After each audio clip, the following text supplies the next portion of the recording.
Allah Subhanahu Wa Taala. Hari ini hari Jumaat 17 Disember 2021 bersamaan dengan 12 Jamadi Awal 1443 Hijrah. Alhamdulillah, macam biasa Adi Nurkhalis akan bersama-sama dengan anda seperti biasa pada pukul 10 suku pagi. Dan juga yang berbahagia Ustaz telah pun bersedia di hadapan saya ini. Assalamualaikum Ustaz. Waalaikumsalam warahmatullahi wabarakatuh. Alhamdulillah. Seperti biasa Ustaz akan bersama-sama dengan muslimin dan juga muslimat, iaitu yang berbahagia Ustaz Afadil Ustaz Wan Junaidi Wan Jaafar. Dan macam biasa juga saudara boleh ikuti menerusi di Facebook rasmi kami di mana Adi Nurkhalis disiarkan secara langsung. Jadi pada minggu lepas selesai sudah kita telah membicarakan tentang rukun iman yang ke-6 berkenaan qada dan qadar dalam slot 26. Jadi pada slot kali ini Ustaz akan merakumi pembicaraan mengenai rukun iman ke-6. Jadi sebagai mukadimahnya saya mempersilakan Ustaz. Silakan Ustaz. Allahumma salli ala sayyidina Muhammad wa ala ali sayyidina Muhammad. Assalamualaikum warahmatullahi wabarakatuh. Waalaikumsalam. Alhamdulillahi rabbil alamin. Wassalatu wassalamu ala sayyidil mursalin wa ala alihi wa sahbihi ajma'in. Rabbi syarah li sadri wa yassir li amri wahlul 'uqdatam min lisani yafqahu qawli. Subhanaka la ilma lana illa ma 'allamtana innaka antal alimul hakim. Wala haula wala quwwata illa billahil aliyyil azim.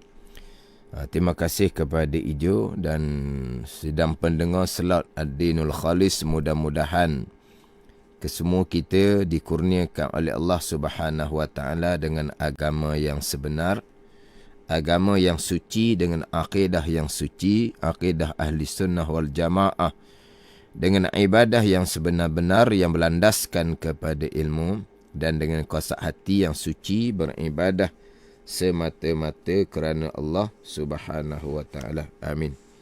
Jadi sebagaimana yang Ijo sebut tadi, alhamdulillah selesai pembicaraan rukun iman yang ke-6, beriman dengan qada dan qadar Allah, sama ada perkara baik ataupun perkara jahat.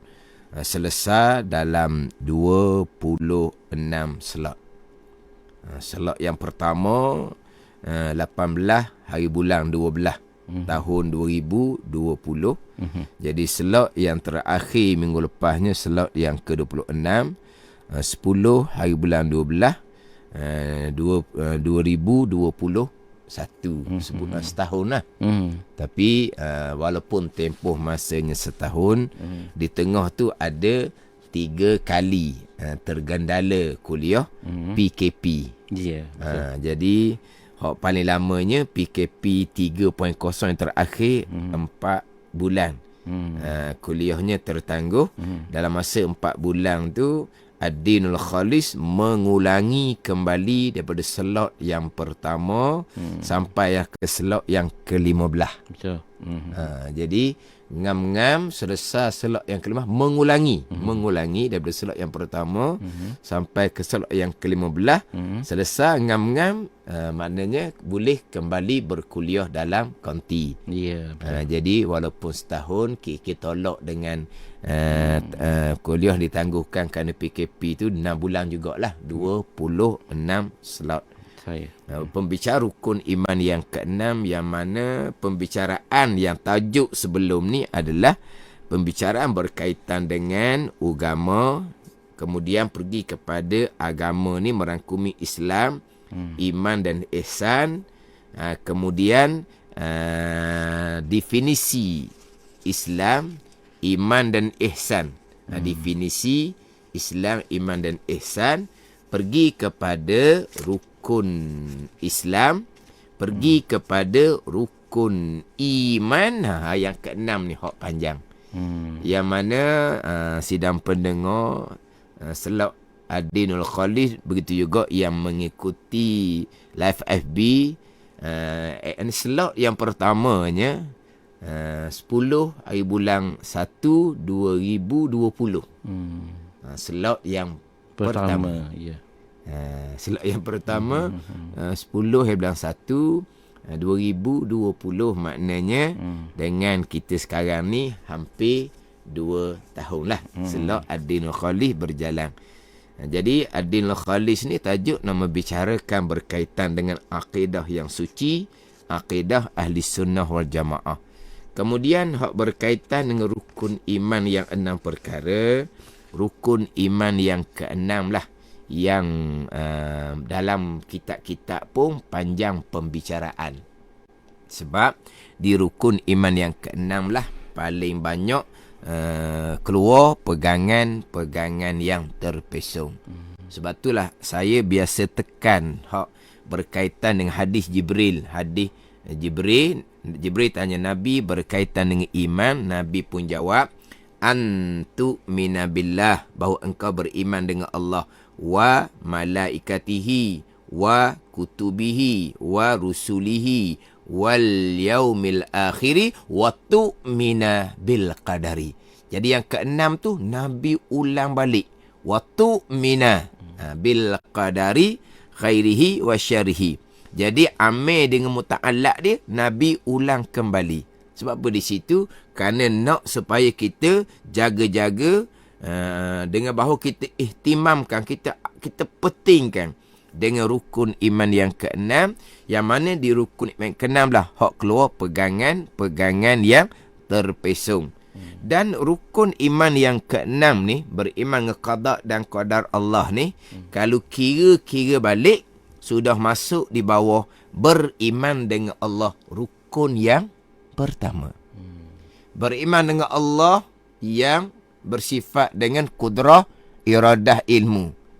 Allah yang bersifat kudrah, iradah, ilmu ni lah yang mengqadakkan, yang mengqadarkan segala-gala perkara. Jadi qada dan qadar ini balik kepada kudrah, iradah, ilmu Allah. Jadi kita bicara sifat 20, kita bicara kudrah, iradah dan ilmu adalah di bawah rukun iman yang pertama, beriman dengan Allah Subhanahu wa ta'ala. Kemudian bicara sifat 20-nya dibina asasnya atas sifat wahdaniyah, keesaan. Jadi keesaan pada zat, keesaan pada sifat, keesaan pada perbuatan. Kenapa? Semua yang berlaku adalah datang daripada perbuatan Allah Subhanahu wa ta'ala, sebagaimana yang diqadakkan oleh Allah Subhanahu wa ta'ala pada azal. Yang mana saya biasa datangkan huraian dalam kitab Dalilul Falihin, syarah kepada kitab Riyadhus Salihin. Apabila mensyarahkan hak Nabi sallallahu alaihi wasallam bersabda, antu minabillah, bahawa engkau beriman dengan Allah. Apa makna? Bi annahu ta'ala wahidun fi zatihi wa sifatihi wa af'alihi. Lepas tu panjang kot depan. Bahawa engkau beriman dengan Allah. Nabi SAW kata dengan makna engkau beriman bahawa Allah Ta'ala esa pada zat, esa pada sifat, esa pada perbuatan. Jadi semua yang berlaku perbuatan Allah, sebagaimana qada Allah pada azal. Perbuatan Allah, qada Allah pada azal. Itulah rukun iman yang ke-6. Jadi kira-kira mari rukun iman ke-6 sudah masuk di rukun iman yang pertama, tetapi Nabi letak nombor suku pula. Qada dan qadar, rukun iman yang ke-6. Yang pertama beriman dengan qada. Yang kedua beriman dengan qadar. Qada ini ketentuan kehendak Allah, ketentuan Allah, keputusan Allah yang bersifat dengan iradah, muwafaqah, selaras seiring dengan ilmu Allah Subhanahu wa ta'ala. Qadar, perbuatan Allah Subhanahu wa ta'ala yang bersifat dengan qudrah. Golongan yang terpesong menafikan qada, ketentuan Allah Subhanahu wa ta'ala, sehingga kan golongan terpesong ini Allah Ta'ala tidak mengqadakkan apa yang berlaku. Bahkan Allah Ta'ala tidak mengetahui pun apa yang akan berlaku di masa hadapan. Allah hanya mengetahui apabila perkara itu berlaku. Ini pegangan yang kafir ijma' ulama'. Dia menafikan tu qada Allah Subhanahu wa Ta'ala. Allah tidak menghendaki, Allah tidak menentukan, serta Allah tidak mengetahui.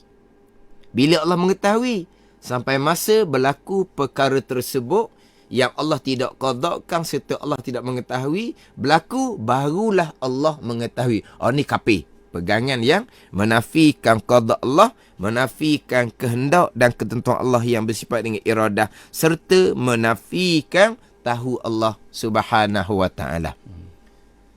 Satu pegangan pula, Allah hanya mengqadakkan sebahagian, sebahagian laginya Allah tidak mengqadakkan, Allah hanya mengetahui.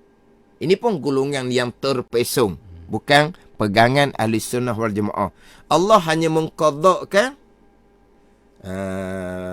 buat langit, buat bumi, buat siang, buat malam, lahirkan manusia tu di mana, lahirkan daripada ibu mana, lahirkan bangsa apa, lahirnya jantina lelaki ataupun perempuan, lahirnya comel ataupun huduh, itu datang dari qada Allah Subhanahu wa Ta'ala. Selain daripada tu, tidak ada qada Allah. Manusia diberi kebebasan sebebas-bebasnya untuk memilih dan melakukan yang bukan datang dari qada dan qada Allah. Allah hanya mengetahui seseorang akan memilih dan melakukan apa-apa. Ini pun akidah yang terpesong, bukan akidah ahli sunnah jemaah. Cuma pandangan muktamad tidak menghukumkan kafir sebab mereka tidak menafikan tahu Allah Subhanahu wa Ta'ala. Jadi buat langit, buat bumi dan seumpamanya tu, Allah mengqadakkan pada azal serta Allah mengetahui. Allah melahirkan kita ni, Allah mengqadakkan pada azal serta Allah mengetahui. Selepas kita dilahirkan, kita diberi kebebasan sebebas-bebasnya untuk memilih dan melakukan yang tidak berkait dengan qada Allah, maknanya tidak berkait dengan kehendak Allah dan juga ketentuan Allah. Allah hanya mengetahui jua. Adapun kita ahli sunnah wal jamaah, apa yang Tuhan lakukan sebagaimana apa yang Tuhan qadakkan, apa yang Tuhan kehendak, apa yang Tuhan tentukan pada azal. Innama amruhu iza arada syai'an ay yakula lahu kun fayakun. Sesungguhnya pekerjaan Allah Subhanahu wa Ta'ala apabila telah menghendaki oleh Allah. Iza arada, bila telah menghendaki oleh Allah, bukan bila mengetahui. Bila menghendaki oleh Allah, apa yang Tuhan kehendak pasti Tuhan tahu, maka Tuhan pun menjadikan. Fa'alul lima yurid. Di ayat yang lain pula Allah berfirman, innallaha yaf'alu ma yurid. Sesungguhnya Allah Ta'ala melakukan barang yang ia kehendak, bukan barang yang ia tahu. Tapi apa yang Tuhan kehendak, pasti Tuhan tahu. Jadi golongan terpesong ni, Allah Ta'ala tidak kehendak, Allah Ta'ala tidak menentukan, Allah Ta'ala hanya tahu jua. Ini akidah yang terpesong. Satu pegang terpesong laginya, dia membahagikan perkara baik, Allah mengqadakkan, Allah menentu serta Allah mengetahui. Perkara jahat, Allah tidak mengqadakkan. Perkara jahat yang dipilih, yang dilakukan oleh seseorang, Allah hanya mengetahui jua. Ini pegangan-pegangan yang terpesong. Jadi yang pertama kita pegang, Allah yang bersifat dengan iradah, menghendaki, menentukan, menetapkan segala-gala perkara pada azal. Iradah muafaqah dengan ilmu, selaras dengan ilmu. Ilmu mengetahui segala-gala pada azal, iradah menentukan segala-gala perkara pada azal. Allah yang bersifat ilmu mengetahui segala-gala pada azal, Allah bersifat iradah menentukan segala-gala perkara pada azal. Jadi segala-gala perkara telah dikehendaki oleh Allah pada azal, maka tidak ada yang tergantung dan tidak ada yang berubah. Kalau ketentuan Allah berubah, di manakah letak sifat ilmu Allah Subhanahu wa taala? Allah menentukan pada azal iradah muwafaqah dengan ilmu. Tapi sampai masa kehendak Allah berubah. Di mana letak sifat ilmu Allah Subhanahu wa taala? Hak ni qada azali yang mubram. Qada azali rukun iman yang keenam yang mubram, yang putus. Qada azali. Kita jangan lupa tajuk rukun iman yang keenam, qada dan qadar. Qada ketentuan azali. Qadar perbuatan Allah Subhanahu wa taala yang bersifat al-qudrah. Ketentuan azali yang datang daripada Allah yang bersifat dengan iradah, yang muwafaqah dengan sifat ilmu. Allah menentu dan mengetahui segala-gala kepada azal. Maka tidak ada yang tergantung dan tidak ada yang berubah. Hak azali, hak rukun iman yang keenam. Adapun qada yang muallaq, qada yang tergantung, kalau berdoa, kalau tidak berdoa, kalau berhubung silaturahim, kalau tidak hubung silaturahim, berdoa akan berubah nasib, tidak berdoa nasib tidak berubah. Hubung silaturahim contohnya dipanjangkan umur, dimurahkan rezeki. Tidak hubung silaturahim, umurnya tidak dipanjangkan, tidak ditambah dan mana tidak dimurahkan rezeki. Qada yang muallaq seumpama tu adalah yang tercatat di Lauh Mahfuz. Itu qada yang tercatat di Lauh Mahfuz. Itu bukan azali. Yang azalinya di iradah ilmu Allah yang hanya Allah yang mengetahui. Hak tercatat di Lauh Mahfuz dicatat oleh qalam. Ada yang mubram, ada yang muallaq. Yang dicatat oleh malaikah daripada Lauh Mahfuz kepada suhuf malaikah, ada mubram, ada muallaq. Ada yang putus, ada tergantung. Di catatan qalam di Lauh Mahfuz, catatan malaikah di suhuf malaikah, ada yang mubram putus, ada yang muallaq. Tapi apa yang berlaku hak qada muallaq selaras dengan apa yang ada di iradah ilmu Allah, hak azali, hak rukun iman yang keenam. Jadi tergantung hanya di catatan qalam di Lauh Mahfuz, hanya catatan malaikah di suhuf malaikah saja. Tapi hak hakikinya, hak azali, Allah telah mengqadakkan segala-gala kepada azal, tidak ada tergantung. Qada Allah yang bersifat dengan iradah selaras dengan ilmu Allah Subhanahu wa taala, mustahil berubah sama sekali. Jadi nak bicara qada mubram muallaq ni kena cermat, kena hati-hati, jangan pula naik kepada hak azali. Hak azali tergantung mana rukun iman keenam. Allah telah mengqadakkan segala-gala. Kalau hak azali tu berubah, di mana letak ilmu Allah Subhanahu wa taala? Sebab itulah bila bicara qada azali, rukun iman yang keenam, Allah yang bersifat dengan iradah, menghendaki, menentukan segala-gala kepada azal, muwafaqah, selaras seiring dengan ilmu Allah Subhanahu wa taala, makna segala-gala dan mustahil berubah sama sekali. Hak ni hak rumusan. Jadi kalau sedang pendengar masih ada lagi yang tak boleh nak turuti, macam sebut sebelum ni lah, ambil molek dalam FB Terengganu FM. Jadikan sebagai simpanan masing-masing untuk murajaah dan untuk kongsi sesama kita. Ada belakang dah dalam tu. Dan dalam FB saya, hak Ustaz Wan Junaidi Patu Sengkang Original, adalah yang admin yang masukkan slot pertama tajuk apa, tarikhnya apa, slot yang kedua tajuk apa, tarikhnya berapa. Ada belakang dalam tu sampai ke 26 slot.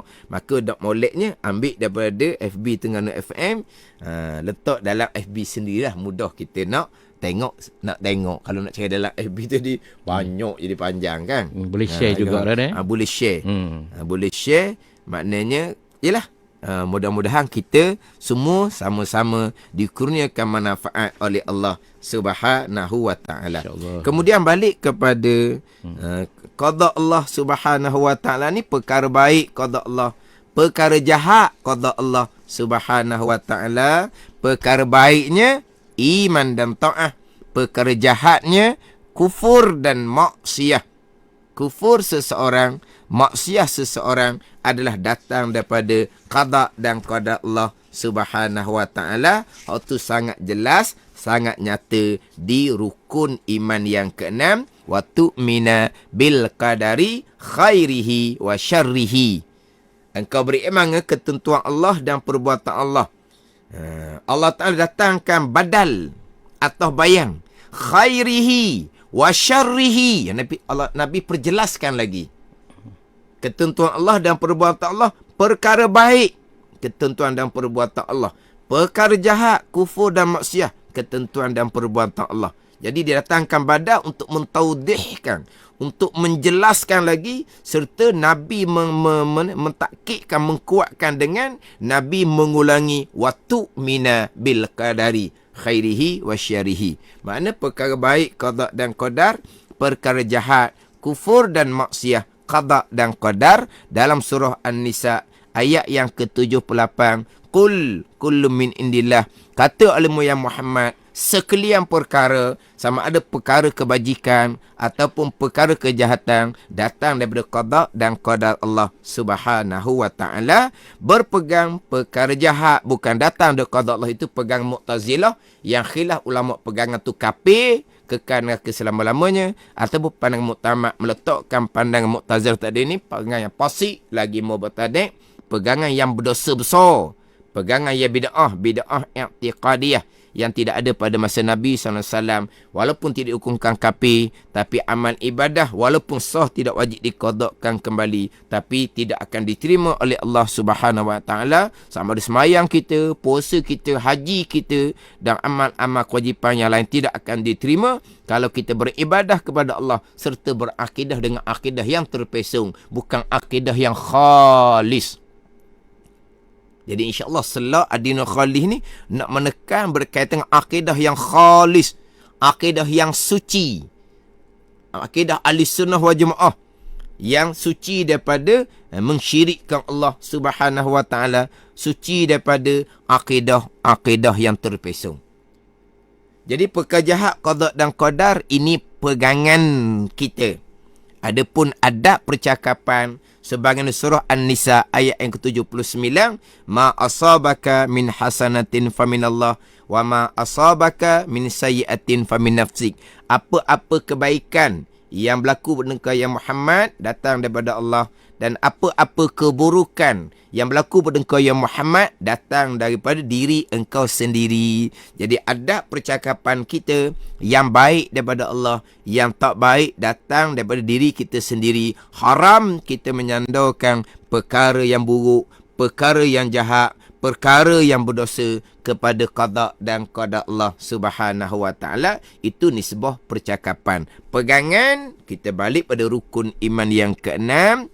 Perkara baik, iman dan ta'ah, qada dan qadar. Perkara jahat, kufur dan maksiat pun qada dan qadar Allah Subhanahu wa ta'ala. Ijma' ahli sunnah wal jamaah. Perkara jahat adalah qada dan qadar Allah Subhanahu wa ta'ala. Ijma' ahli sunnah wal jamaah. Perkara jahat, kufur dan maksiat, qada dan qadar Allah Subhanahu wa ta'ala. Pegangan. Percakapan yang baik daripada Allah, yang tak baik datang daripada diri kita sendiri. Itu bukan penceramah pengkuliah yang nak tutup majlis ilmu dia kan. Majlis kuliah dia yang baik daripada Allah, yang kurang daripada kelemahan sendiri. Itu bukan penceramah. Kita sama. Cakapan harian kita sama. Yang baik daripada Allah, yang tak baik datang daripada diri kita sendiri. Haram kita menyandarkan, bukan kata perkara berdosa, perkara yang jahat, perkara yang tak baik, yang tak berdosa pun haram kita sandar pada qada dan qadar. Kenapa kamu pemalas?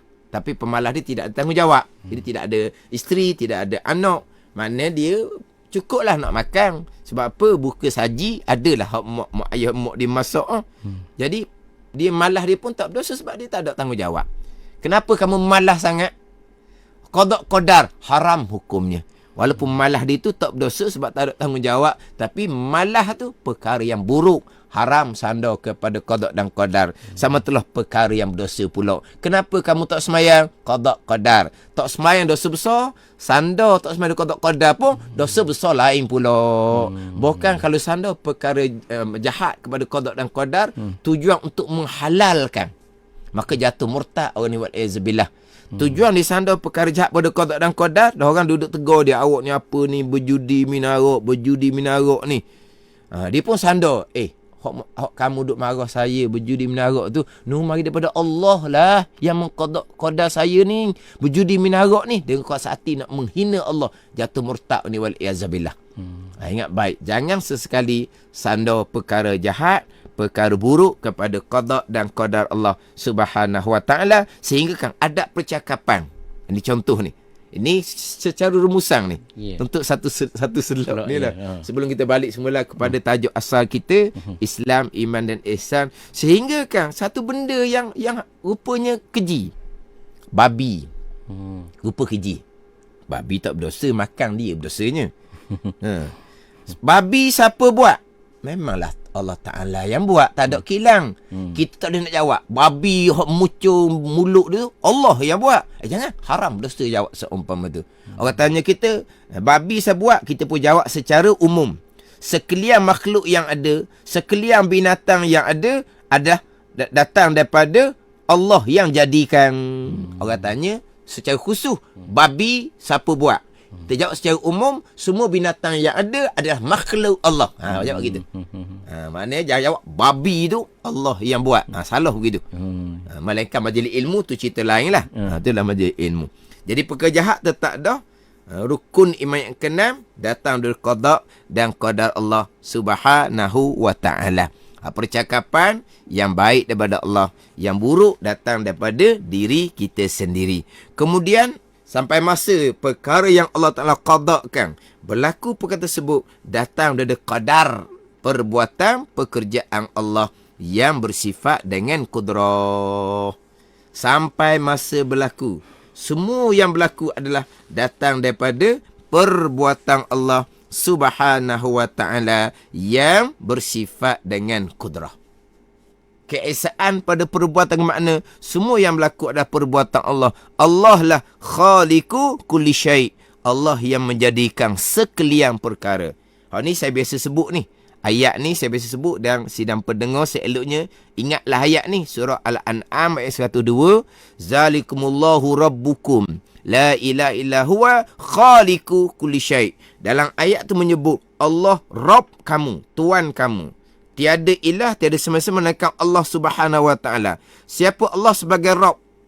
Siapa Allah sebagai ilah? Allah sebagai Rabb, Allah sebagai ilah ni lah khaliqu kulli syai', yang menjadikan sekalian perkara. Semua yang berlaku adalah datang daripada perbuatan Allah Subhanahu wa taala yang bersifat dengan kudrah. Itu qadar. Sekalian perbuatan yang berlaku datang daripada perbuatan Allah Subhanahu wa taala yang bersifat dengan kudrah. Tidak ada perkara yang berlaku secara semula jadi. Tidak ada perkara yang berlaku secara tumpang turut sekali arung, tidak ada. Tidak ada perkara yang berlaku semula jadi.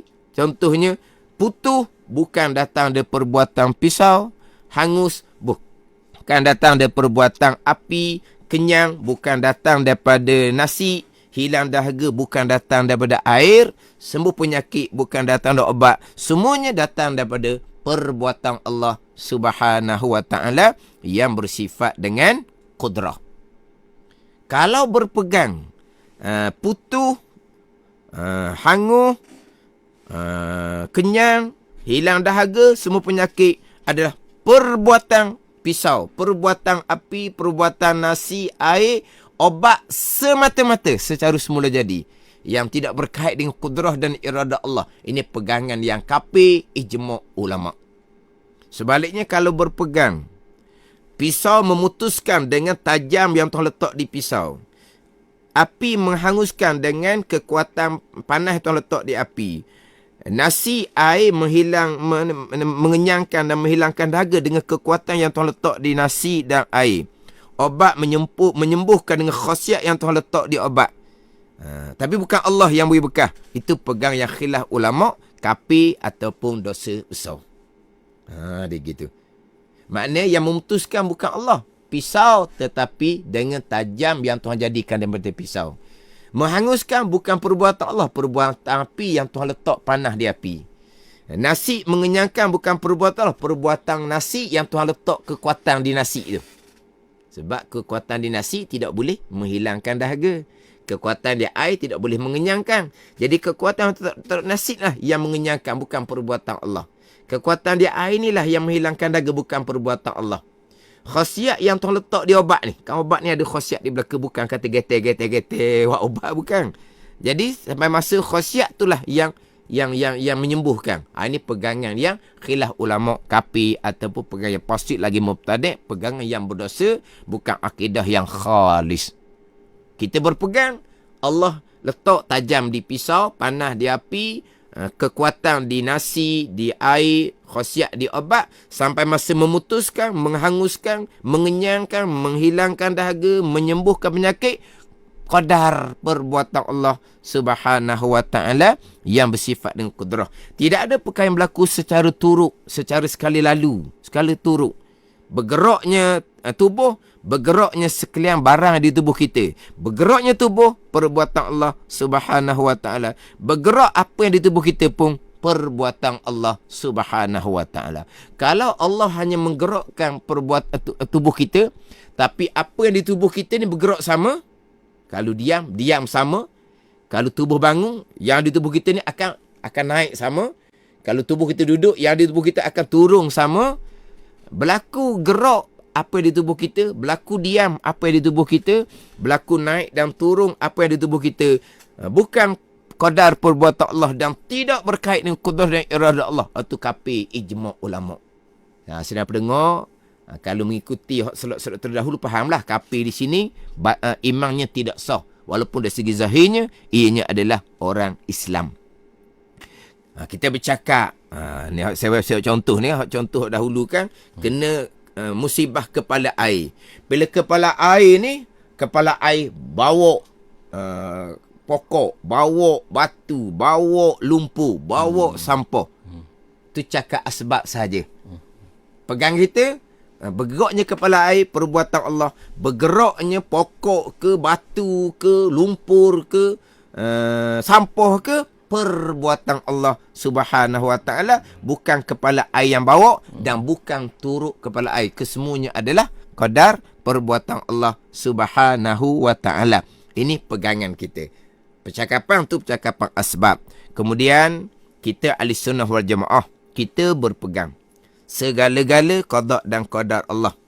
Termasuk terdetik di hati pun qadar dan qadar Allah. Berkelip mata pun qada dan qadar Allah Subhanahu wa ta'ala.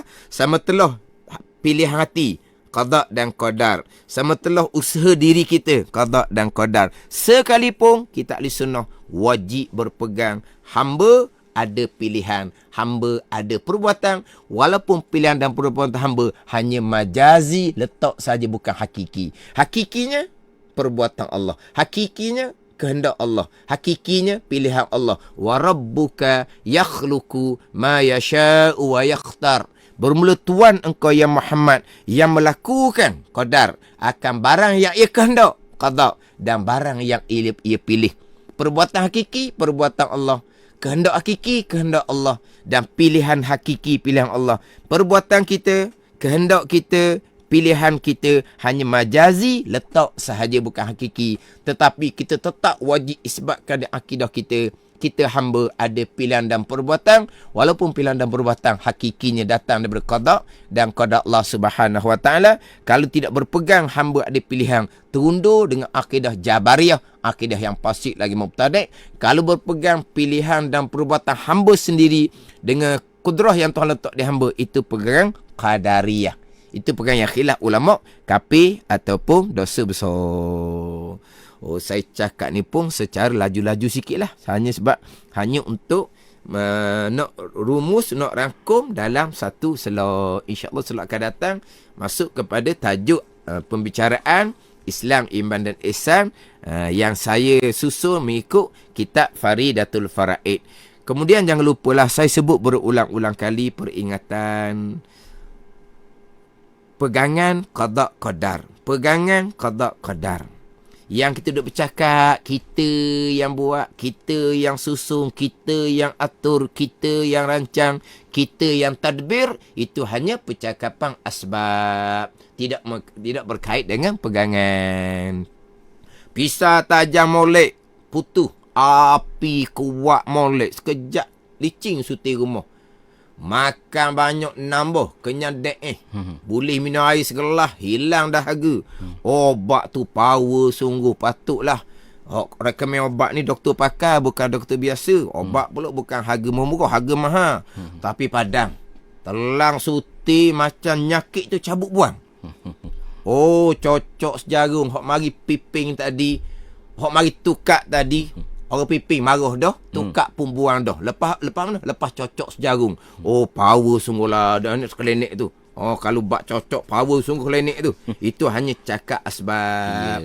Itu tidak membabitkan pegangan. Tapi yang bagi apa? Cakap dak beralah langsung ni. Letak alhamdulillah dengan izin Allah. Lepas makan obat mahal ni, alhamdulillah dengan izin Allah. Lepas cocok sejarum ni berasa sihat. Itu cakap panggil cakap sando.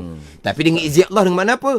Allah yang Allah yang menyembuhkan, bukan obat dan bukan kerana cocok sejarum. Mana kalau sandar pada obat semata-mata pun itu hanya percakapan asbab, isnad majazi, sandar sementara saja yang tidak membabitkan pegangan. Kita orang Islam beriman tetap dah sebelum berlaku qada dan qadar. Kemudian kita orang awam, kita berpegang qada dan qadar, tapi hati kita lupa, tak ingat akan qada dan qadar Allah Subhanahu wa taala. Itu hati orang awam. Itu kita bicara bab i'tiqadi, bab pegang, bukan bicara bab syuhud, bab zauq. Itu bab ingat di hati, bab rasa di hati, bab hadir di hati. Itu berkait dengan maqam masing-masing di sisi Allah, basirah masing-masing. Kita hanya bicara pegangan, kita berpegang semuanya qada dan qada Allah. Walaupun diingatan kita tidak hadir pun di hati kita akan qada dan qada Allah, itu tidak salah. Sebab hati kita, hati orang berpegang. Ingat di hati, rasa di hati, itu bukan cerita pegangan. Itu cerita bab maqam ihsan. Itu cerita bab maqam syuhud. Itu cerita bab maqam awliya, kurniaan Allah Subhanahu wa taala. Kita hanya bicara iman.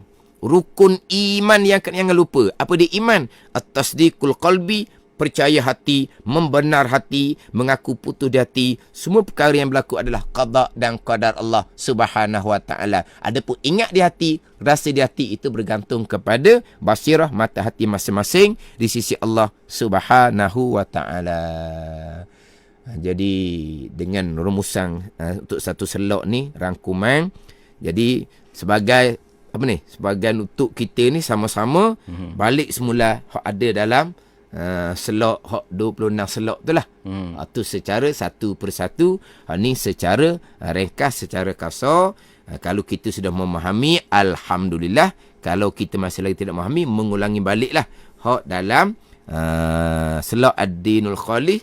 Tajuk rukun yang kenang hak ada 26 selok. Mudah-mudahan kita semua, diri kita, keluarga kita, masyarakat umat Islam kita dikurniakan oleh Allah Subhanahu wa taala pemahaman akidah yang suci, pemahaman akidah yang sebenar, akidah ahli sunnah wal jamaah.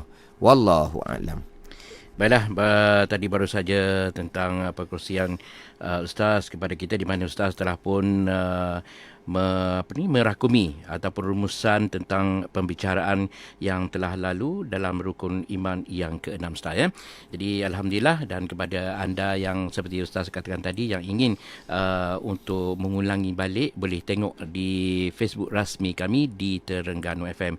Dan sebelum kita berpisah di udara Ustaz hari ini, seperti biasa Ustaz untuk mengaminkan doa, silakan.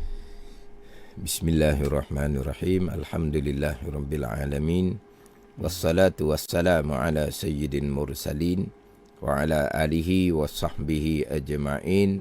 Allahumma iftah alaina futuhal arifin. Allahumma allimna ilma akdamin wa fahimna famas sabiqin warzuqna ruqat talibin. Allahumma zidna ilman wa alhiqna bis salihin.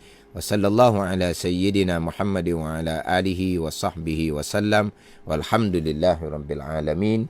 Wassalamualaikum warahmatullahi wabarakatuh.